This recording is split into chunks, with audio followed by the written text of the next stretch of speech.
চলে এলাম বন্ধুরা একটা নতুন রেসিপি নিয়ে, সুগন্ধি চিকেন।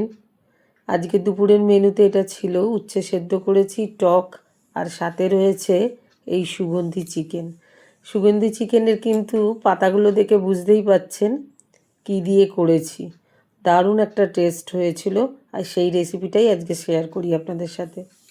বেশ কিছুদিন ধরে আমি এই তেলটা ব্যবহার করছি, ডাবরের কোল্ড প্রেসড মাস্টার্ড অয়েল। দারুণ কিন্তু তেলটা, আমি বেশ কিছুদিন ধরে এটা ব্যবহার করছি। আপনারা জানেন আমি মিলের তেলই ব্যবহার করি, কিন্তু 10-15 দিন ধরে আমি এই তেলটাই ব্যবহার করছি। তেলটা সত্যি খুব ভালো, রান্নায় ভালো স্বাদও আসছে, কোলেস্ট্রল ফ্রি আছে, সোডিয়াম ফ্রি আছে। দারুণ তেলটা, ব্যবহার করে দেখতে পারেন। আজকের কিন্তু সমস্ত রান্না আমি এই তেলেই করেছি।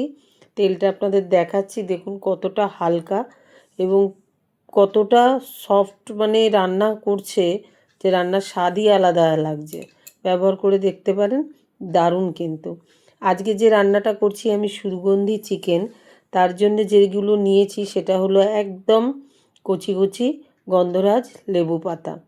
লেবু দিয়েও অনেকে করে থাকেন, কিন্তু আমার মনে হয় লেবু দিয়ে করলে মাংস একটা তিতো ভাব আসে, কিন্তু লেবু পাতাটা দিয়ে করলে পরে সেই তিতো ভাবটা কিন্তু পাবেন না। যেটা দরকার আজকে আমি করেছি যেটা, তার জন্য আমার মেন চিকেন দরকার ছিল। সেই চিকেনটাকে আমি ম্যারিনেট করেছি। চিকেনের কোনো রেসিপি রান্না করুন, আগে থেকে যদি চিকেনটাকে একটু ম্যারিনেট করে রাখেন, সেই চিকেনের স্বাদ কিন্তু একদমই আলাদা লাগে। তবে এই লেবু পাতাগুলো কিন্তু ঠিক নামানোর আগে দেব, ফোটাবো না লেবু পাতাগুলো দিয়ে।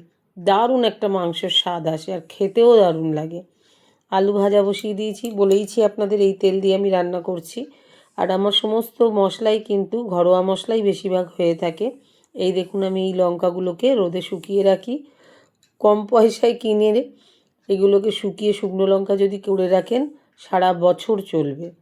দিয়ে দিয়েছি দেখুন টমেটো, আমি পেঁয়াজ খুব কম দিই মাংসে, রসুন দিয়েছি মুরগির মাংস যেহেতু, টমেটো দিয়েছি, লঙ্কা দিয়েছি। যে হলুদটাও আমি ব্যবহার করি কোনো প্যাকেট হলুদ নয়, সম্পূর্ণ কিন্তু আমার গ্রাম থেকে আনা এই হলুদগুলো।